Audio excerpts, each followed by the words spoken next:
Am I the a-hole for not wanting to spend my lottery winning on a new car for my boyfriend? Recently, I, female 26, have won quite a lot of money in lottery. It's not the main prize, but it was one of the top 3, and it's a life-changing amount in my country. I grew up poor, very poor, and while I worked my way up, my closest family is still struggling.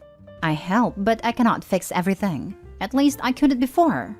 My winnings were recently deposited to my bank account, completely separate one to my normal one, and I'm not touching that money until I have my meeting with my financial advisors that I hired. My plan is to use small amounts of money to enjoy, use part to improve my family's life, like buying them flats that they can later on afford to upkeep but in safer place and of better quality, and invest the vast majority in different ventures to ensure a stream of revenue for years to come so I can live comfortably and help my family.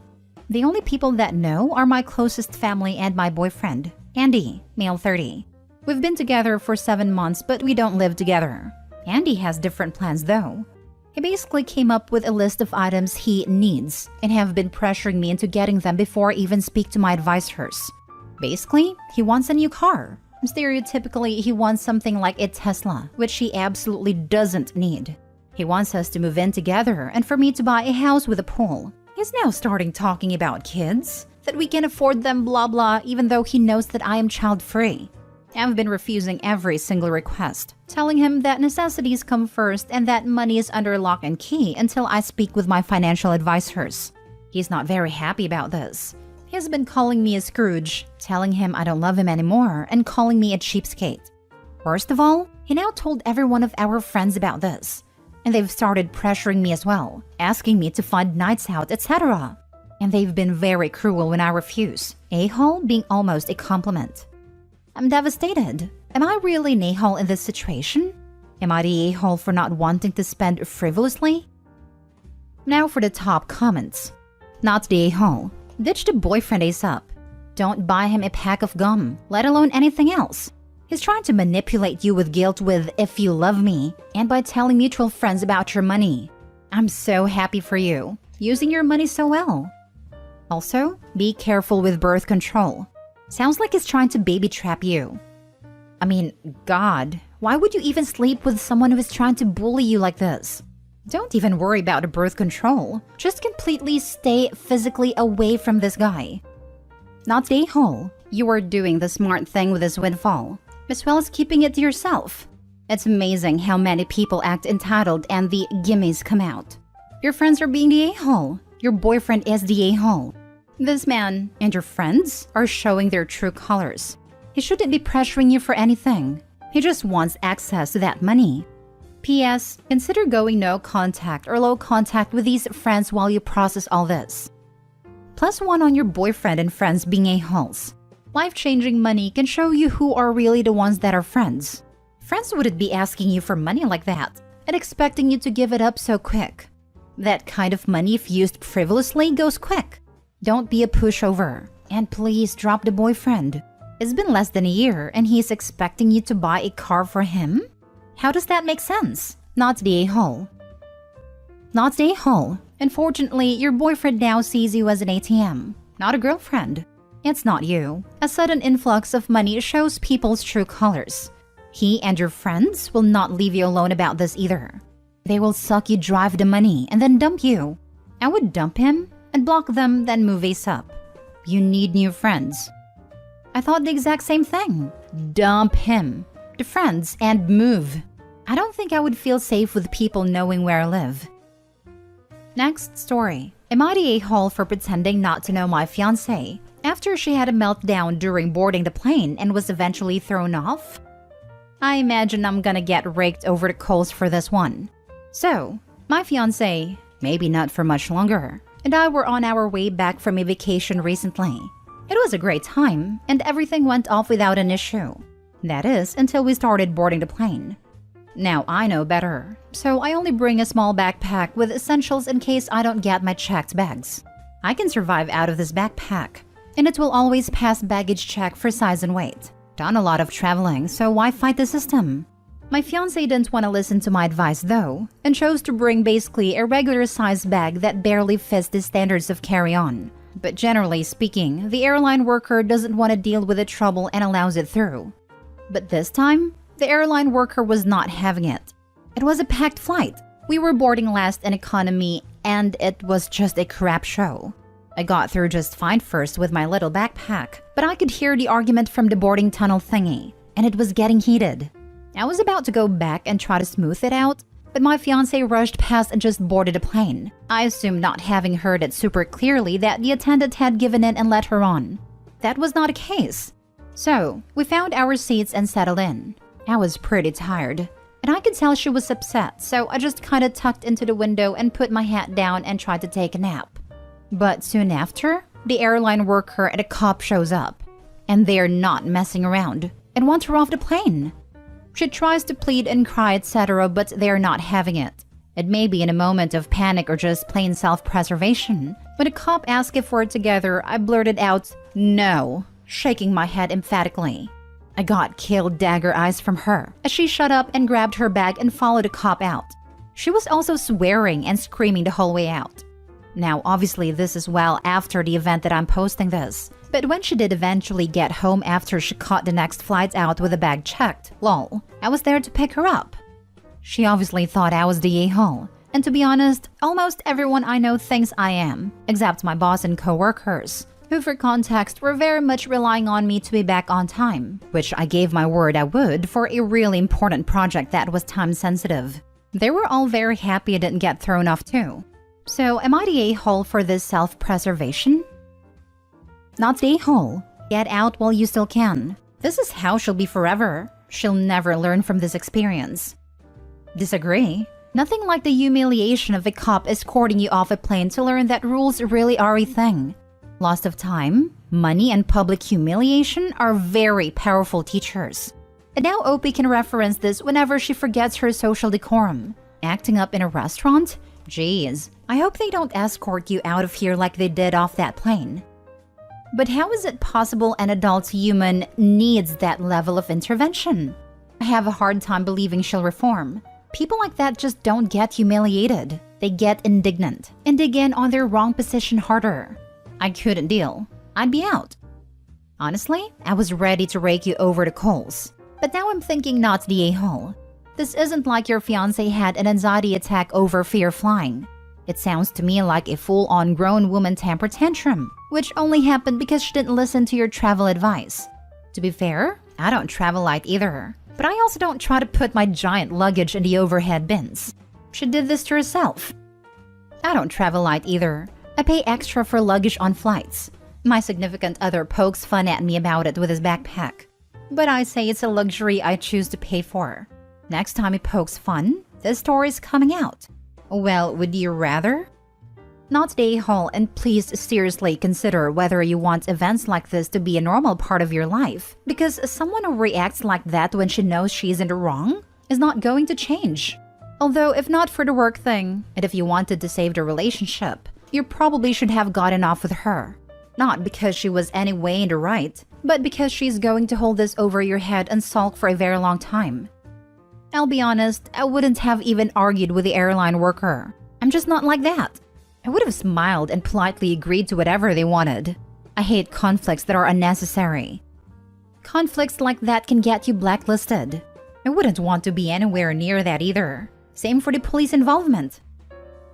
Next story. Am I the a-hole for not including my siblings' children in my will even though I'm child-free? I, female 39, have always had an almost non-existent relationship with my half-sister, female 59, and half-brother, male 57, in large due to our age gap, and that our father passed away when I was 2 years old. I grew up with my mother and always saw myself as a single child, even though my mother would talk about my siblings. Starting from when I was 14 years old, my siblings and I have made some attempts to create a relationship, but it has never worked. We are fundamentally different people. And if we didn't share a family connection, I would never have spent time with them. So we are low contact. I had a rocky start in my work life, having a degree I couldn't use. I got back to school for a new degree when I was 30. It worked out good, and I'm today working a high-paying job. For my days living on minimum wage and studying, I have learned to take care of my money.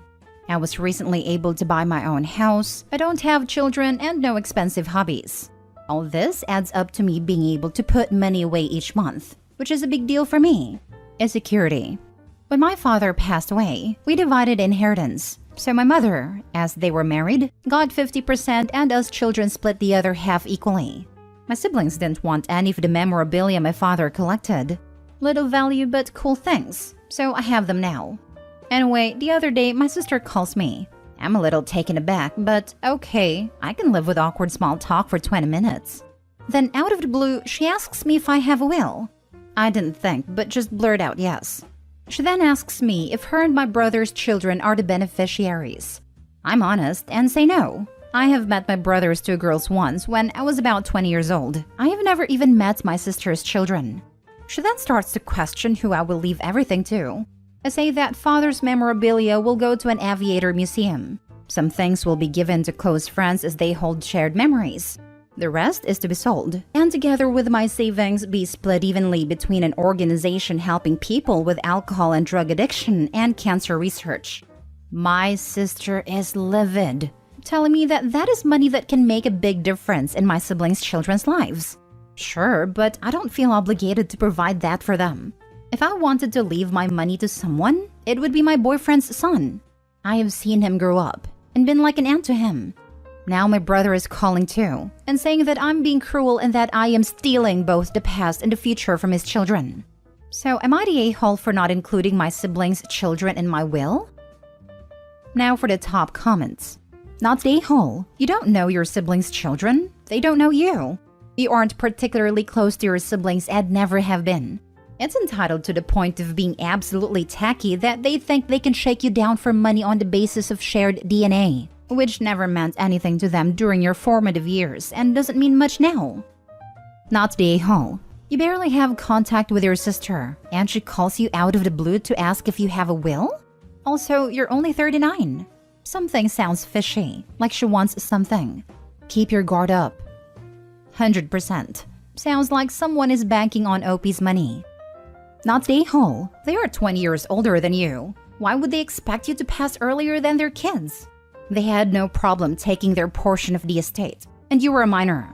So ask them if you should assume they stole from you because you didn't get to grow up with as much financial security with two working parents like they did. And how can you steal money that belongs to you? Being child-free is being the rich aunt/uncle's heirs. Last story. Am I the a-hole for feeling entitled to food I did not technically pay for? I, 34 male, recently went to a get-together with some friends of mine. I get along with most everyone within the group, outside of one person who we will call Mike. Mike is someone who I feel is selfish and can be a bully, and I feel it has gotten worse recently. However, we have all been friends since high school, so I put up with it. Well, Mike decides he wants to have everyone over to play some Settlers of Catan.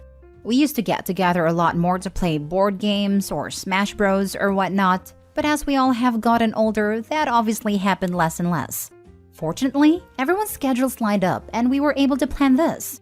Now, it is important for me to insert here that recently I had been off work for a month. It was of no fault of my own, and fortunately I am back to work now. Because of that though, money's really tight for me right now and my friends all knew this. We all go to Mike's to hang out, and it was a great night. We end up staying longer than expected and people get hungry. Some people decide they want to order pizza. They ask if I want to throw in some money for pizza and I say, no, gotta watch what I spend for a bit. Obviously I wanted some and could probably afford it, but I was trying to be responsible. Another friend of mine, we'll call Jake, offered to put in for me but I tell him, no, I will be okay. Maybe this is where I messed up. Anyways, right as they are about to order, I remember that I have a coupon for the place they are ordering from. It had been my birthday a week prior and received it as a gift or something. I let them know I have it and that they can use it and it added on a medium one topping for free. They're excited for it and accept it. I guess it's important to note that I have offered it willingly, not as a trade or bargain. The pizza arrives and everyone digs in. I ask everyone if it's cool if I have some of the medium pizza. At first, Jake and a couple others say yes, but then Mike says, you didn't put any money in. Why are you asking for pizza? I explained that this pizza wouldn't even be here if not for me, but he says that it also wouldn't be here without him because everyone else paid for the other pizza. Jake offered to throw in a few bucks for me again, but Mike said it's BS that I tried to pull this. It really put a damper on the night, and I ended up leaving without having any. Mike sent messages in the group chat about how I tried to pull a fast one on everyone. Most everyone is trying to stay out of it, outside of Jake, who is still sticking by me. I understand that I didn't put money in, but I can't help but feel like he is making way too big a deal about this. So I come to you all. Am I the a-hole? Edit. There appears to be some misunderstanding, but the coupon was spend $20, get a one-topping pizza for free. Not that I just add on one topping to an existing pizza. An entirely new pizza was added. Wow, not the a-hole. Your coupon bought that pizza, so you contributed. But the guy has issues. Who tries to deny a friend food and humiliate them? Absolute prick. Dude, you got them a free medium pizza. Does Mike want to pay you back for that? Unbelievable. Mike is totally the a-hole here. Did he read the first chapter of A Christmas Carol and see a life path? Jesus Christ. Even if the guy hadn't had a freaking coupon, if he were at my house, he'd be eating. Opie's friends angers me too. It is food. Opie, you are not the a-hole by any stretch of the imagination, but you need better friends. Not the a-hole. You didn't assume and take pizza. You asked for a slice of the pizza your coupon provided. My friend group would have looked at you like an alien and go, duh, we aren't just going to eat in front of you. So long as this wasn't a constant thing. Mike doesn't sound like a great friend. Agreed. This whole thing is strange. Someone is having a tough time. Friends help out. If this is how Mike treats a friend, imagine how he treats strangers. Opie, not the a-hole. Am I the a-hole for not letting my boyfriend's younger siblings move in with us? Plus update.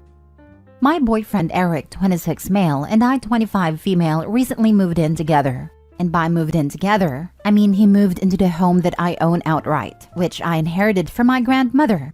We live in a high cost of living area, and Eric's lease was up, and he was struggling to find a place he could afford. He asked to move in with me, and I hesitantly agreed. We've been dating for just under a year, and I feel like it was a little too soon. But since I can see a future with Eric, I agreed. Eric's family situation is a bit of a mess. His dad is in prison and his mother is an addict. Eric has 3 younger half-siblings, 12 male, 8 female, and 6 male. This week, they were removed from the home because his mom's boyfriend was violating the girl. The kids are sleeping on his aunt's floor right now because there's a shortage of foster homes in the area. And she can't keep them because she lives in a 2-bedroom apartment with her 2 kids. So from how it was described, the kids are going to be split up and sent to different foster homes/group homes. Eric's mother denies her boyfriend's actions and won't leave him because he pays the rent and buys her drugs basically. Eric wants me to agree to let the kids move in with us, and we raise them basically. I've known him for less than a year, and I've never met these kids. I feel bad for their situation, but I don't want to be responsible for someone else's kids. Even having them in my home would be a huge burden. Not to mention Eric doesn't make much money and can't afford to support them. I would have to support them. The government will only offer financial support for caring for them if he becomes a licensed foster parent, which is a lengthy process that he doesn't have time for. We've been fighting about this for the past 2 days, and I think our relationship is over either way. He thinks I'm a monster for letting his siblings go into foster care, but I think that what he's asking of me is way too much for someone you've been with less than a year. I absolutely do not want these kids in my home. I'm not willing to compromise on it. I know it wouldn't work out, and I don't want to have to evict him and his 3 siblings. Now for the top comments before reading the mini update. You're the a-hole. You should and can do something, but your ego is too big for empathy and compassion. What a total heartless crap show this comment section has become. At the least you could do is help your boyfriend find a place to move so he can take his siblings. Grow a heart and develop a conscience before it's too late. Adversely, if this was a post about puppies or kittens, everyone would be all about helping them. Unreal. How would you suggest I help him find a place? I helped his apartment search when he was looking for a studio, and there were very few available on his budget. How should I find a 3-bed for the price of one of the cheapest studios? Not a-hole, but I can see why you are so conflicted. Merely the fact that you have enough space isn't the appropriate deciding factor here. You and Eric don't have nearly the right foundation to take on 3 kids. That will most definitely need extra attention. You weren't even 100 about letting Eric move in to begin with. I am so sorry for those kids, but I have to agree with you that you can't and shouldn't be asked to take this on. Eric is welcome to have his feelings about your refusal, and this may end your relationship. But better to lose a man you've been with for a year than take on 3 children you will be responsible for that are not your responsibility. This, definitely not the a-hole. Already hesitant about letting the boyfriend move in, neither of them are yet equipped to raise young ones. There are a lot of ways to support them besides having them move in. The way this situation is going, it sounds like you will soon have a temporary roommate and no longer have a boyfriend. Don't do it. You are right to be hesitant to let him move in. He should get a better paying job, or get 2 jobs and get his own place. Once he gets his own place, he can apply to be the foster parent. There are lots of big brothers/sisters raising their siblings who are struggling, but they make it work. On a side note, addicted mother will be over to visit and asked to spend a night/a few weeks/a few months. No a-holes here, but I think it really depends on if you are all in for him or not. If you are all in and this is the person you want to marry, I would personally do it. On the stipulation that he becomes licensed, so y'all can get the foster parent money. But it sounds like you are not all in, so it's probably a good idea to end things now. For what it's worth, I hope he's able to get those kids. A kinship placement with someone who loves you really cannot be replicated in foster care. He's a great guy, I just don't think he's worth it. There's plenty of guys out there who have similar qualities, but won't expect me to support and raise 3 children I've never met. I wish the best for them all, but their future was never going to be with me. Not a-hole, my heart goes out to those kids. I totally understand him not wanting the kids to go into foster care, but this isn't your situation to clean up. Asking you to basically change your life to emotionally and financially support 3 kids that you don't know is a lot.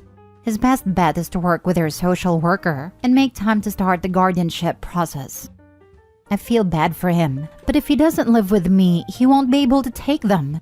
They're just staying with the aunt for a few days, but for a family member to take actual custody of them, the social workers want them to have at least 2 open bedrooms, 1 for the boys and 1 for the girl. Eric can barely afford a studio, so I know he has no chance of being able to afford a 3-bedroom place in the area, which is why I feel really bad for the kids. They think their brother is going to come get them. Mini update. Okay guys, things didn't go as planned. The general consensus was that I'm not in the wrong, and I do agree. I showed him this post, and he flipped out on me. He packed his bags and is staying in a hotel room. We've broken up, basically. I feel terrible for his situation, and that of his siblings. I think people in the comments have pegged him for some kind of broke mooch, but is actually incredibly hardworking and kind. I don't envy his position, and he lashed out because he's stressed and upset. He gave me back my key and he won't be coming back. And that's the end of it, I guess. I'm sure a lot of you will be happy to hear that. I'm sad, but it's probably what's best for us. Next story. Am I the a-hole for evicting sister for stealing my kids' savings? My sister, who is 37, has been staying with me for a little over a month now. She got evicted from the extended stay where she had been staying for a year now. My wife and I decided she could stay with us while she looked for shelter or housing options. She only works 30 hours a week at a low-paying job and doesn't have any money. She was supposed to be looking diligently, but was barely putting in any effort. So my patience was already wearing a little thin before this incident. I don't want her to be homeless, but I want her to show some effort. Last night, my wife noticed her change jar was almost empty. She asked my son and I if we had taken any change. We both hadn't. My son is 9 but would just ask for money. So it was pretty obvious it was my sister. She denied it, and I kind of just stewed on it. I'm not the best at communicating my feelings sometimes. My wife calls me today upset about the findings last night. She asks me to check my son's piggy bank because she's afraid it's been pillaged as well. He's had it since he was 2, and there was probably $300 or so in it. I get home and check it, and it's empty besides a few pennies. I saw freaking red. I can't believe it. I'm shaking so mad. My wife and I converse about what we're going to do, and then call her into the living room and confront her. There's just no holding back my rage. I screamed at her. How dare she steal from my son while she's staying under my roof? I honestly don't remember the last time I've been this upset. I asked my wife to go get her a few nights at a hotel, but she's gotta go. I just can't have her here. Am I the a-hole for kicking her out knowing she'll be homeless in a few days? We fed her, drove her, and just were very supportive of her while she was here. Part of me feels super guilty. I know screaming is not an effective way to communicate, and maybe I shouldn't have made such a quick decision. This happened to me.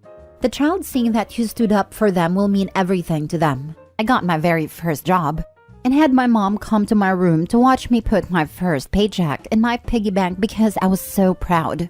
Later that night, I told my mom I wanted to take her to dinner and pay for it to celebrate. I can't even describe how upset I was to find that my piggy bank was empty. I even grabbed a flashlight thinking it got lodged somewhere in the bank. Nope, my stepfather had stolen the money for weed, and my mom confronted him at his friend's house where he was buying the stuff and got the money back. For real, my sister stole probably close to $2,000 from me when we both lived at home, and my dad would always say I must have lost it, or that I spent it and forgot. You know how you do when you come home at midnight from babysitting, but when you wake up all that's left is $5? You must have been wrong about how much you had. Anyway, I don't talk to my dad. My mother used to encourage my older sister to take my pay when I was 15 years old, washing dishes in a restaurant to pay for my own toiletries and clothes, because my mother certainly wasn't going to buy me anything. It's horrible having bullies as your only family. Thieves steal, and will steal again.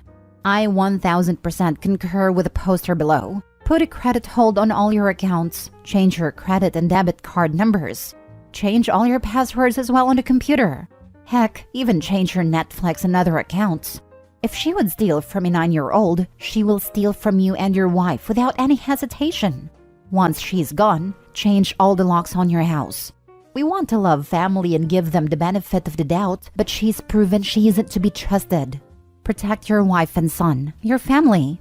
You did not overreact in my opinion, and it wasn't a quick decision. It was a firm and resolute decision based on your morals and your determination to protect your family. Your sister has shown she has no respect for you or your family and zero gratitude for what you try to do for her, which means she'll take more from you and harm you again if given the opportunity. Not the a-hole. Not a-hole. Very concerned she is using substances or has another vice. People don't steal like this when they aren't desperate. Money for a bus doesn't require stealing. I mean, she's working 30 hours a week without paying anything at their house. Let's assume that she's earning the absolute bare minimum I've seen any job these days, $10. That's still about $1,000 after taxes per month. She isn't paying a car or car insurance since they said they were driving her around. So she likely only has a phone bill. So where is the other $920-ish going every month? She likely has an addiction to some drug that the family isn't aware of, or actively ignoring because they don't want to admit it. Without solving the underlying drug issue, she will never be able to obtain permanent housing, or keep up with rent payments if she does. Kick her butt out. She doesn't need your help anymore. She needs rehab, and if she won't go to rehab, her own choices will determine her life, and she has no one else to blame. Last story. Am I the a-hole for not wanting to give my wealthier sister the lion's share of the inheritance? Yesterday, my parents had me 31 male, my 2 brothers 32 and 34, and my sister 41 down to discuss their will. My parents informed us that they want to split it 5 ways. My sister gets 2/5, while the 3 of us brothers get 1/5 each. Their reasoning is that my sister sacrificed her childhood for our family, so it's only fair she gets compensated. In our childhood, my father's business partners screwed him over, so there was a period where we were broke and in debt. My parents had to work multiple jobs to keep us afloat, and my sister babysat us while our parents worked. All she had to do was feed us and keep an eye on us. We were pretty calm kids. so all we did was play games and do our homework. It probably wasn't thrilling, but not exactly a tremendous hardship. I complained to my parents, along with my brothers, that it's insane they want to give my sister 2/5 of the inheritance over that, especially since she's financially the best off out of all of us. She doesn't have any kids, any dual income with her partner. My parents said they're disappointed in us and said we need to reflect on ourselves. My sister didn't say anything while my parents spoke, but texted us afterwards that she had zero intention of taking 2/5. But we were a-holes. Am I the a-hole for feeling like this split is unfair? Info: are you and your brother struggling financially, or just not as comfortable as your sister? You've talked about her advantages, basically being a dink. Do you and your brothers have financial disadvantages that are preventing you from being more successful? My brothers and I all have children that eat up a lot of our income. My wife and I both work, but the general costs of living means we're just staying afloat. My sister also benefited from having hardship/academic scholarships, so had minimal student debt. We didn't have the same access to scholarships, as our parents' income had improved by the time we went to college. How much did your parents help you and your brothers with college? I'm assuming they didn't have the means to help your sister. As the three of us were in college roughly the same time, our parents could only afford to pay for day-to-day costs like rent, but couldn't help pay for our degrees. Did they do the same for your sister? If not, then that's even more reason why their decision makes sense. The fact that she qualified for hardship/academic scholarships is irrelevant. How isn't it relevant? She saved way more money than us through those scholarships. She was able to go to a more prestigious college than us for pennies because of those scholarships, and gave her a huge leg up in her work. We couldn't even consider going to out-of-state colleges because of loans. You're the a-hole. Even if she just stayed at home while you were there, she didn't have teenage freedom, and she made sacrifices and took on responsibilities. It doesn't matter how affluent she is now. Your parents are trying to pay her back for what they couldn't pay her then. You're the a-hole. Your failure to make as much as her isn't your parents' problem. Plus, those years could be a major factor why she chose not to have kids or doesn't have kids yet. She already raised her siblings. You're the a-hole. You're the a-hole. Not many parents are willing to acknowledge that they parentified a child. Your sister sacrificed her teenage years to help your parents take care of you. There may not have been any inheritance at all for you to quibble over, if not for her unpaid labor back then. To put a finer point on it, the sister didn't sacrifice her childhood. The parents stole her childhood. A child did not volunteer to watch her three brothers. How many years was the sister babysitting to make the parents feel guilty enough to leave her a whole extra share? How old was she when it started? And OP, don't for a minute downplay what your sister did. That alone makes you an ungrateful a-hole. I don't condone or excuse the parentification, but it was because of your sister that you had food on the table and your parents were able to get back on their feet. You want to reap the benefits of your parents' hard work and success without thought to how they got there. Maybe she would have also liked playing games too instead of watching you. Maybe she would have liked going out with her friends and spending time with them instead of three little brothers. Maybe she had enough of watching children for a lifetime, and that's why she's child-free. Your entitled attitude is pretty gross.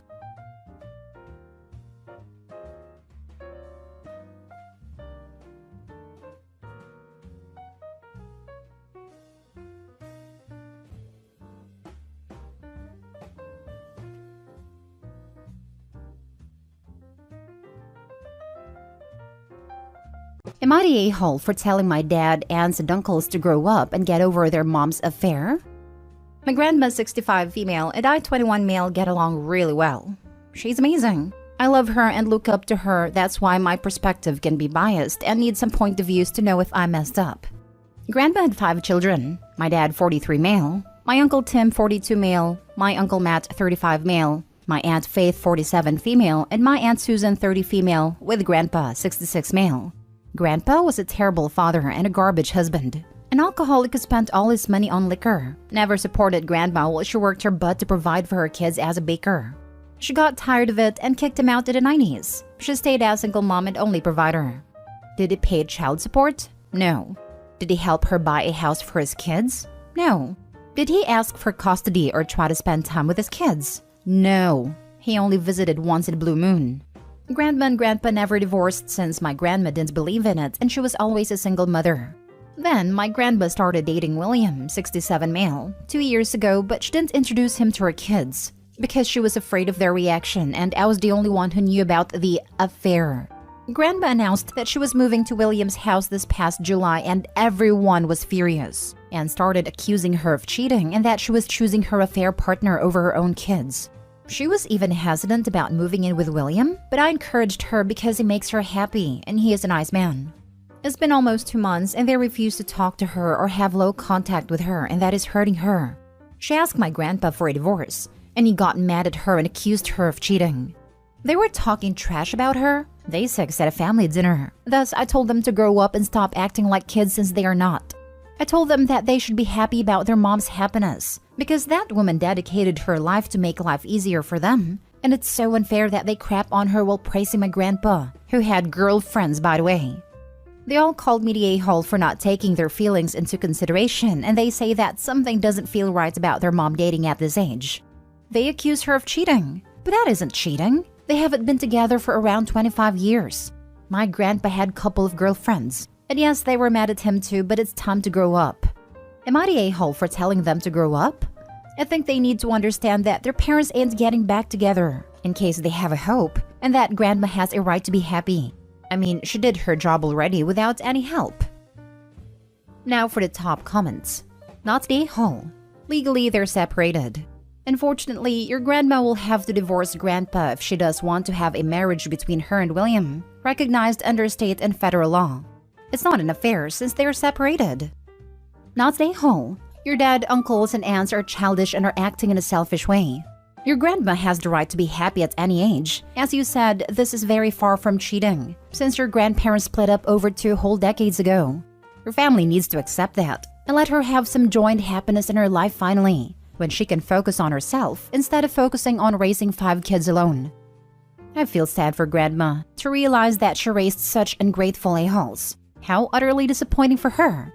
Could they even name one instance where their father did anything of significance for them? Not the a-hole. I bet it's not even the cheating so much as it is that she has someone in her life who gets some of her attention and they want it all. That cheating is just an excuse. Not the a-hole. Not the a-hole. Your grandparents have legally been separated for 25 years, and your dad and his siblings bear being ageist by saying at 65 your grandma is too old to date. Personally, I'd be telling them the statistics about STDs in the senior population. The geriatric population really likes to get it on, you know, seeing as they don't have to worry about anyone getting knocked up. Those senior living communities and nursing homes are just as much more wrinkled version of Love Island. And your grandma still has 20 years to go before she hits that crowd. I'm not at all kidding. Look it up. Old people are really into lots of casual hookups. You are 100% right on this. You are awesome for having your grandmas back. I hope your grandma and William have the best golden years together, and that her children all get their heads out of their behinds and grovel at their moms and William's feet for being pricks. Can't confirm on this one. Here in the UK, there was a whole mini epidemic in care homes for the elderly with syphilis, chlamydia, and gonorrhea. Next story. Am I the a-hole for asking my mother-in-law to leave our wedding because her perfume was bothering me? I just got married to the love of my life. I've usually got it on pretty well with my in-laws. Usually, my mother-in-law doesn't wear perfume, or at least not any that I've been able to notice. My wife had her mother be her matron of honor, so she was standing with us up front. It was a small area, and with her right next to my wife, I was able to smell her perfume. Shortly after the ceremony started, I started to get watery eyes and sniffles. Our ceremony was supposed to only last 20 minutes max, so I thought I would just push through unless it got worse. It didn't get worse until after the ceremony when new mother-in-law hugged me. Itchy eyes, itchy throat, and headache got added to the mix. My wife asked if I was alright, and I told her I think her mother's perfume was getting to me. We had someone go get some allergy medication. I took one, but it didn't do a whole lot, and I started to feel out of it. Get to the reception, and we started to do our photos, and I couldn't do group photos with my mother-in-law in them. I told my wife we needed to figure something out. because my symptoms weren't letting up, and I didn't want to be out of it from taking more meds for our reception or have to leave our own reception. My wife asked her mom to keep some distance between us to try and make it easier for me. It didn't really. The perfume followed her like a damn cloud. Then my wife asked her mom to try and wash wherever she dabbed her perfume, but mother-in-law said she hadn't dabbed it on. She spritzed herself so it was on her dress too. At that point, they said they were out of ideas and there wasn't anything we could do. I said there was one more thing, and suggested that maybe mother-in-law leave to change her dress and then come back, or even just go to a nearby thrift store or something and get any kind of clothes. I'd even pay for them. I asked my mother-in-law to either please to do that or to leave, and would visit later with cake because it was getting to the point that I would have to leave. My wife and mother-in-law objected to this because my wife wanted her mom there the whole time. I understand the day was big for my wife and she wanted her mother there. And I wanted her there too, but I wasn't able to enjoy my own wedding. I wound up sitting outside with some of my family and groomsmen. I started to feel better, and when I did, my wife came out and asked if I'd be going back inside then. I told her not so long as her mom was still there and hadn't changed. That night ended with my wife spending our wedding night at her parents' house. Am I the a-hole for asking my mother-in-law to leave? Edited to add, yes, my wife is aware of this. I had a similar reaction to a perfume she bought before. This was the only third time I've had a reaction that bad to perfumes. My wife and mother-in-law objected to this because my wife wanted her mom there the whole time. But your wife didn't want her new husband there? Oof. Definitely not the a-hole. Bad situation, but you were being reasonable. Mother-in-law should have gone and taken a shower and returned with clean clothes. Wife is being unreasonable. I hope you didn't sign the wedding papers yet.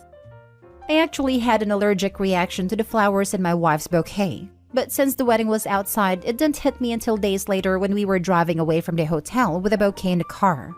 There wasn't a viable option for sealing it up, so we ended up tossing out the bouquet. Mother-in-law sent over a vase of flowers a few months ago with the same flowers. I didn't even realize it was the same flowers, but within a minute of me being in the same room, I was wrecked. Not the a-hole. I can't believe your mother-in-law and your new wife would be so selfish. You struggling to breathe and simply be at your wedding is wildly messed up when mother-in-law had opportunity to just buy a new outfit or come back later. Next story. Am I the a-hole for refusing to let my daughter be in wedding photos? I, 30 female, have a daughter, Lily, 5 female. My brother, James, 32 male, and his wife, Brittany, 26 female, got married in July. I was friendly with Brittany before they were dating/engaged, but we weren't friends. James and I are very close though. When James first proposed to Brittany and they started wedding planning, it was made very clear to me that Lily and I would be part of the wedding. Throughout the wedding planning process, it was reiterated that Lily would be a flower girl and I would be maid of honor. A few weeks before the wedding, Brittany came to my house to talk to me. She explained that her family had raised concerns about kids attending the wedding, and Brittany/James have decided to make the ceremony child-free, but that Lily was more than welcome to come to the reception. I tell her something along the lines of, okay, it's your wedding. I love my brother, so I'll do whatever he asks of me. Fast forward to the rehearsal. We line up and everything is going as expected until Brittany's 3 nieces, 5 female, 7 female, 8 female, walk in as junior bridesmaids. I'm confused and slightly annoyed, but whatever. After, James pulls me to the side and says that Brittany was worried that Lily would accidentally ruin the wedding with a temper tantrum, and that's why they lied about the wedding be child-free. I explained to James that this really angers me, and it hurt that they think that about my child. But it's fine. I had already arranged for my friend to watch Lily during the ceremony and then meet me for the reception. James said he understood my feelings and didn't agree with Lily not being invited. The day of the wedding, Brittany asks where Lily is and why she wasn't there while we got ready. I explained that she is with a friend and will be at the reception later. Brittany then says she's going to call so Lily can be brought over for the pictures because people will ask why she's missing in the pictures, and it will make her look bad. I told her she can call, but my friend knows the situation and won't come until I ask her to. Brittany called James to have him make me stop being a petty witch, but he said he knew the plan and didn't see a problem with it. She then asked what they're supposed to tell people when they look at photos, and asked where Lily is. I said to tell them that she wasn't invited since she has too many temper tantrums. She called me a witch, and said I was taking things too personally. After that, the wedding was awkward to say the least. There was a lot of drama within the wedding party that had nothing to do with the situation. James texted our family group chat with a link to the wedding photos. Now extended family has been reaching out, wanting to know why Lily isn't in any pictures, and I have to explain the situation. My mom is on my side, but all my aunts/uncles said that I'm a petty a-hole. So am I the a-hole? Edited to add. 1. Does my daughter has a history of throwing temper tantrums? No, throwing temper tantrums is out of the norm for her. 2. How I was maid of honor without knowing other kids would be involved in the wedding? I was originally just a bridesmaid, but drama within the wedding party is the reason Brittany's promoted me to maid of honor. 3. Just to clarify the timeline a little bit, James and Brittany did first look/couple photos the week before the wedding. On the wedding day itself, the only picture that we took were get ready/bridal party and family photos. Now for the comments. What an absolute crap show. Not a hole.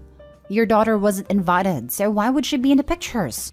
Although I'm curious, why is your family so concerned about your daughter having a temper tantrum? Is this a pattern with her? No, she doesn't throw temper tantrums on a regular basis. It's definitely not a pattern and is very out of the norm for her. Not the a-hole, whether Lily throws tantrums or not. The bride/groom made their choices clear. Who comes and doesn't is their choice, nobody else's. Lying to you about it was super trashy. No excuse for them there.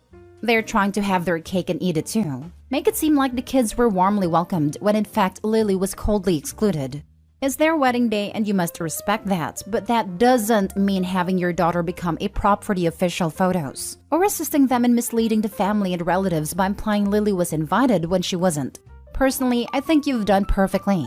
Just explain the situation and tell your brother you understand and forgive him for misleading you about Lily, but you understand he has bigger problems than you. And if he needs to talk to someone, you'll always be there. He probably will at some point, because it sounds like Brittany is in the middle of more problems than Lily's wedding photo. Not the a-hole. She got her wish. Lily was not at a wedding and was at a reception, which is why sometimes we have to be careful what we wish for. The photos represent things perfectly.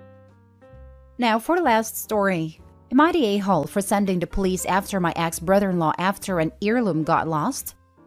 My ex-husband and I had a son, 11 now. 4 years ago, we divorced and he moved into the outhouse of his aging dad. Then last year, my ex died of a sudden stroke. Our marriage ended on good terms, so at the funeral, my ex-father-in-law offered us to come over and look through my ex's stuff to see if we wanted anything. He also said that we should take our time as it's not going anywhere.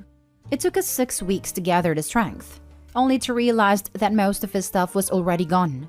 We asked my ex-father-in-law about it, who was as surprised as us. He explained my ex's brother was there a couple of times to check on the house and occasionally get some documents. After a lot of pressing, my ex-brother-in-law admitted that he sold or threw away most things to prepare the house to be rented out. My son and I were heartbroken. My ex-father-in-law was too, but took this as a sign to add something to his will. My son and he both were history buffs and bonded over that. My ex-father-in-law also had a small collection of historical artifacts, books, and other trinkets that was his biggest pride. And after the whole ordeal with my ex, he put in his will that my son is to inherit it. 2 weeks ago, my ex-father-in-law passed. We waited until after the funeral before we went over to get the collection. First time ex-brother-in-law told us he was in a hurry at the moment and we should come back later. The next day, he told us that he couldn't find it. Must have been lost or the old man got rid of it. Heck, for all I know, it could have been stolen. I saw red. As soon as I was back home, I called the cops and told them the story and made sure to stress my ex-brother-in-law's suspicion that it might have been stolen. They must have finally come round to investigate because yesterday I received a call from a furious ex-brother-in-law that the police were at his home. After realizing there was neither remorse nor urgency in his voice, I doubled down with a bluff and told him I'm suspecting that there might have been cultural goods in the collection that would have needed to be registered, and that I was just about to call the cops again because this would escalate this from simple theft to antiquities fencing. We had the collection dropped off at our house an hour later, after he suddenly was able to find it. My son is over the moon, and I'm happy he has a way of connecting to his late granddad through the collection. Being a small town, this is now naturally the talk of the city, and I have no doubts that the time the police were at their house will be brought up every time someone says ex-brother-in-law's name for years to come. And of course, everybody is picking sides. And through the vineyard, I heard that some people are painting me as a greedy a-hole, while others think the same of my ex-brother-in-law. While none of this will have an impact on my family, We're likely to move away now that there's not family left here. I do feel bad for maybe tainting my son's memory of his granddad and uncle by going for the nuclear option and fear it might have been unproportional as he could have genuinely just been unable to find it. So, am I the a-hole?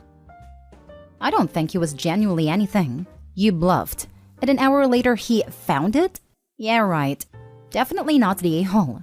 He deserves to have the cop visit tag follow him for the rest of his days. Bless his heart. It's so weird how people can complain about others making them face consequences for their actions. Those consequences are 100% normal and expected. Like, you stole things. Police visits only? You are getting off lucky, buddy. Not the a-hole. I would call your brother-in-law a vulture. Except that's pretty harsh on actual vultures who are useful to the ecosystem.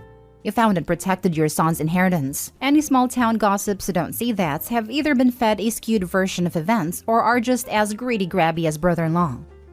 Oh, I'm pretty sure in the current retelling of events, there are already drugs, the mafia or the government involved. Nothing beats the creativity of a game of telephone involving a rural small town.